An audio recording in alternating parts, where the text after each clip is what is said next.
Bonjour, je m'appelle Nadine Sans-Souci, je suis enseignante en FGA au pavillon Jacques-Labrie.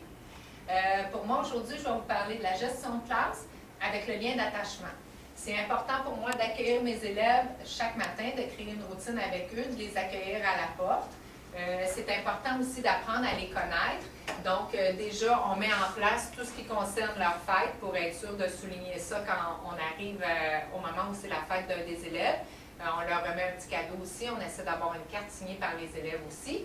On a aussi les règlements de classe qui ont été mis en place par les élèves.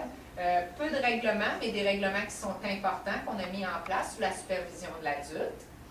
Ensuite, on a tout ce qui concerne l'aménagement de la classe. L'enseignant est situé au centre de la classe avec des élèves qui sont mis dans des endroits spécifiques en lien soit avec leurs difficultés, soit avec leurs particularités. Donc, des élèves qui sont capables de travailler en équipe ou qui ont des regroupements ou des sous-groupes, soit en français ou en mathématiques.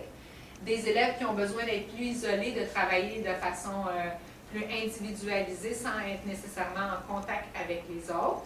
On a aussi l'enseignant qui est au centre pour être capable de gérer les élèves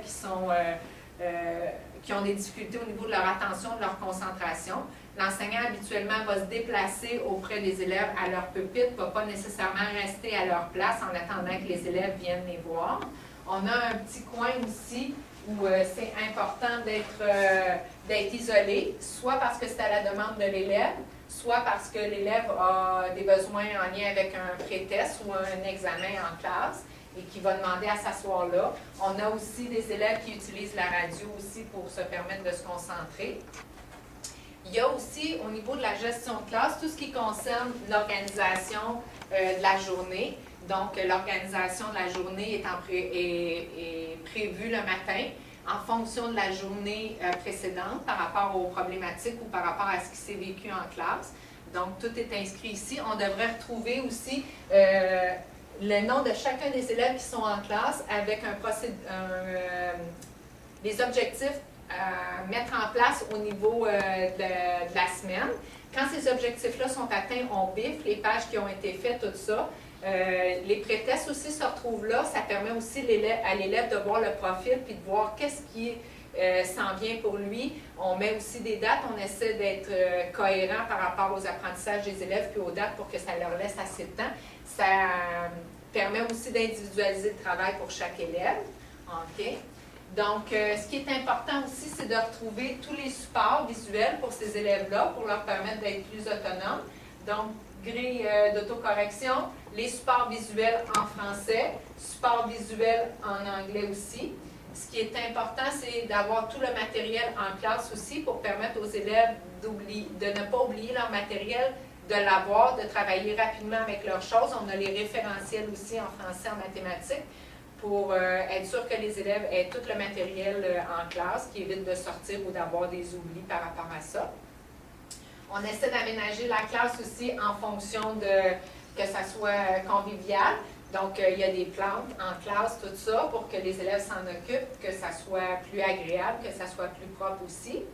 On a aussi du matériel en lien avec le déficit attentionnel. Donc, il y a des élèves qui bénéficient du ballon, puis de d'autres matériels pédagogiques aussi pour les aider.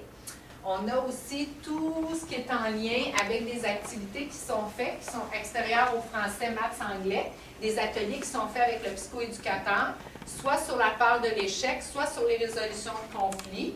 Quand il y a des ateliers comme ça qui sont mis en place, on fait un retour avec les élèves, on fait un support visuel aussi pour permettre aux élèves qu'on utilise le même langage et qu'on revienne sur ces éléments-là qu'on a travaillé par rapport aux élèves. On a une bibliothèque aussi pour permettre aux élèves de lire en début de période ou en fin de période. Ils peuvent aller chercher. On a des revues aussi pour leur permettre d'avoir accès à des informations. Donc, en général, ça fait le tour de ce qui est la gestion de classe aussi. Des élèves qui sont en classe ici aussi avec un enseignement individualisé. Il y a aussi tout ce qui concerne le matériel pédagogique qu'on utilise. On essaie que ce matériel-là, on puisse encadrer, structurer les choses à faire en laissant des traces pour leur permettre que ça soit plus aidant pour les élèves. Donc, on surligne le travail à faire, on corrige rapidement avec les élèves aussi pour voir toute la notion de progression pour les élèves.